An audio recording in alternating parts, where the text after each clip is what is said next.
Նախ հասկանանք, թե ինչ է Քրիստոսին հավատալը։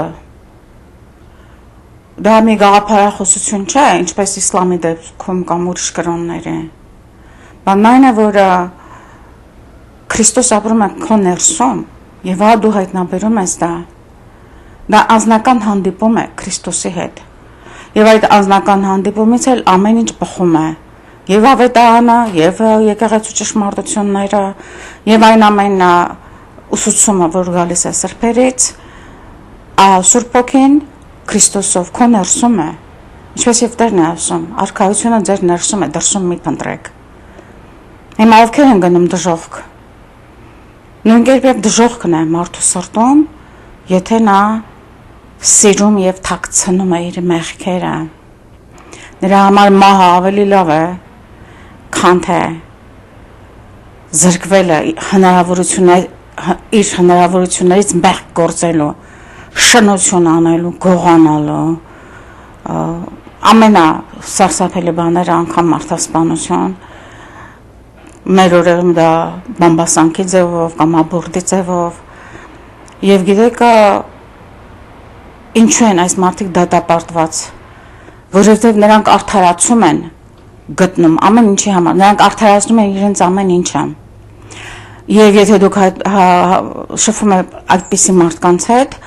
դուք պետք է ձեր կապերը լրիվ խզեք, որովհետև այդ մարդիկ արդեն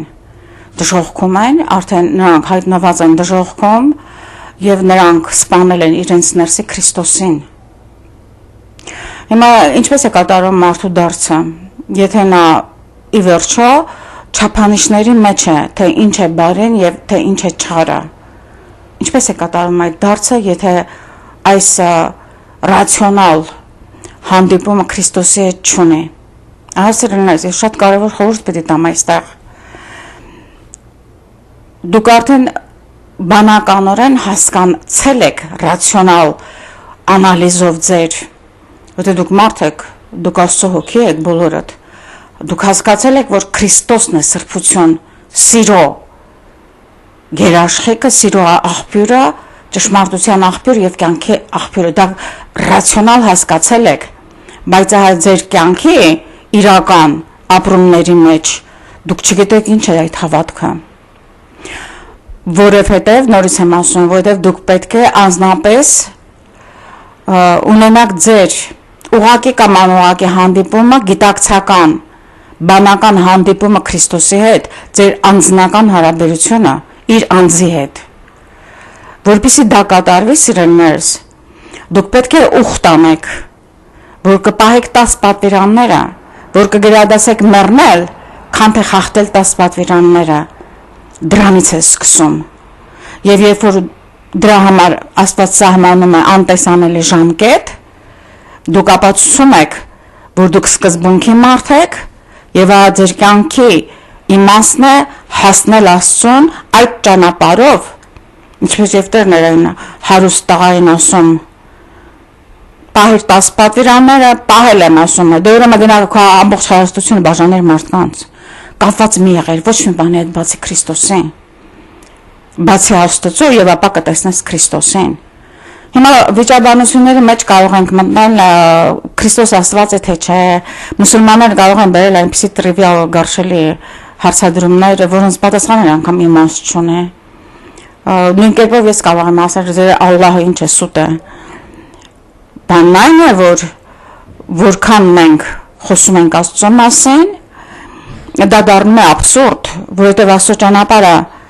10 պատվիրաններ եւ կամքը կատարելն է։ Այն բանը, երբ որ անգամ մուսուլմանը, անգամ հեթանոսը հասկանում է, որ 10 պատվիրաններ գրված է իր սրտի մեջ, ինքը սպանեց, չի կարողանում ապրել այլևս, ինքը բռնաբարեց, զզվում է ինքը իրենից, ինքը աբորտարեց, ինքը մարդասպան է, ինքը բամբասում է իր կյանքը, ինչպես է սև նկուղի մեջ է ապրում, իր ուղեղը մահացավ, եւ այլն, այդ բոլոր մարդու սրտի մեջ գրված է։ Եվ եթե դու սկսում ես ուշադրություն դարձնել քո սրտի մեջ եւ քո խղճի մեջ ինչ է կատարվում, դու արդեն դառնում ես կամաց աստվածային կերպար, այսինքն այդ կերպարը վերականգնվում է քո ներսում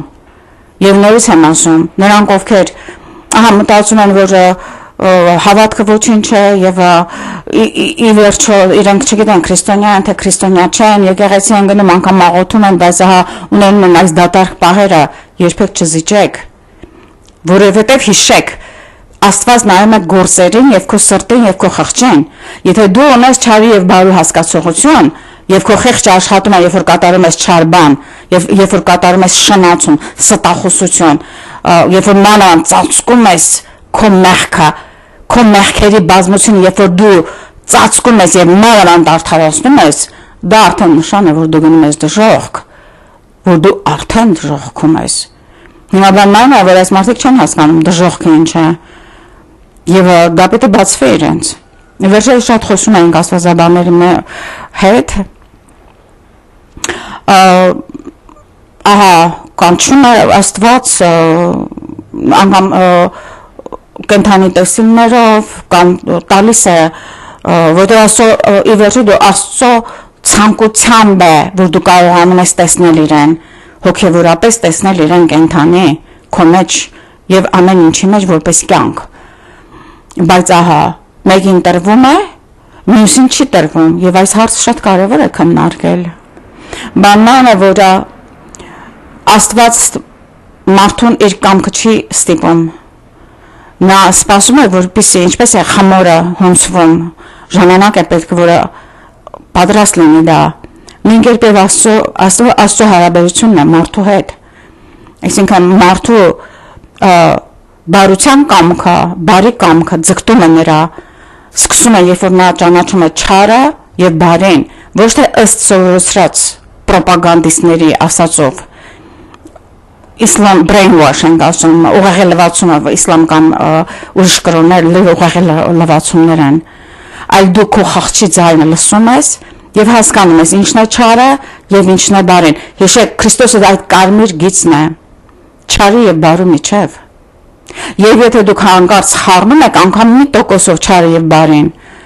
Աստված ձեզնից հեռանում է։ Եվ ինչպես գիտենք այդ չարը եւ բարին, գիտենք 10 պատվիրաններով, գիտենք Սուրբ Հոգու դեմ մեղքերով, դա մենք սովորում ենք եւ հետո ամեն ինչ պարզվում է, մեր հոգեվոր տեսողությունը լրիվ դառնում է կատարյալ, որպեսզի մենք հասկանանք աշխարհը մարդիկ չարությունը եւ բարությունը եւ ահա Քրիստոս բացարձակ բարությունը, Քրիստոս բացարձակ սերը, Քրիստոս բացարձակ սիրում է քեզ։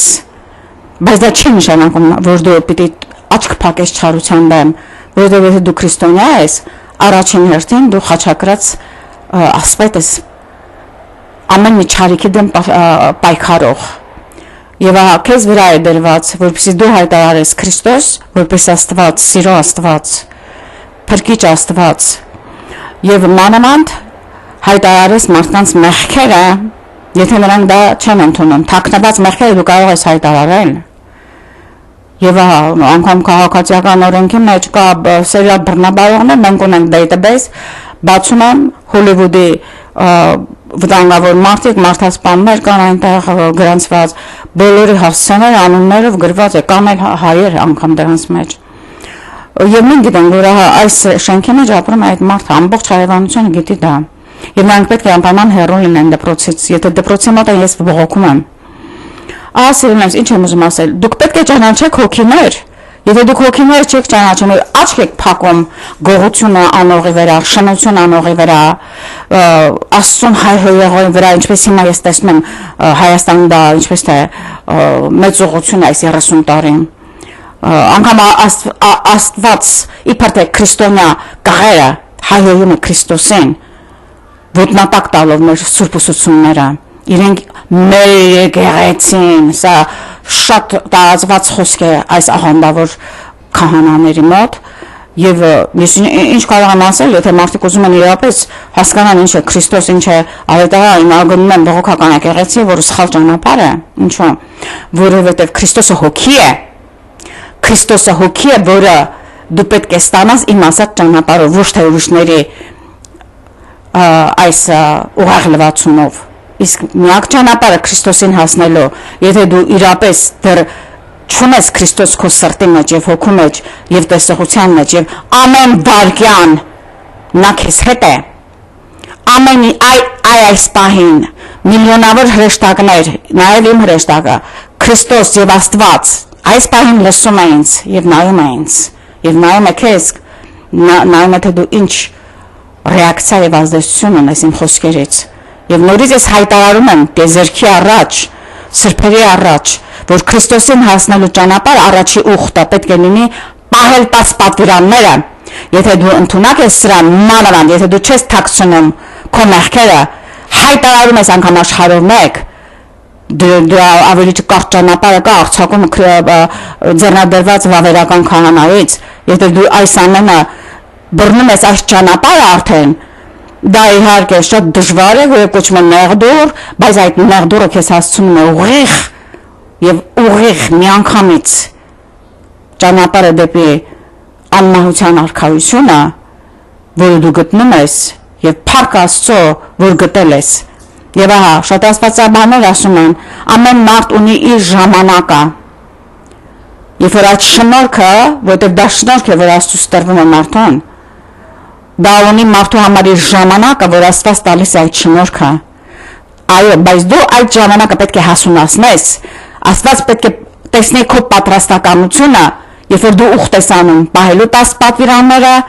եւ չքողարկելու քո մեղքերը, այլ բացելու դրանք։ Եվ այդ բայց սկսած դու սուրբ ես, այդ բայց սկսած Աստված փնտրում է քեզ սիրահարի նման։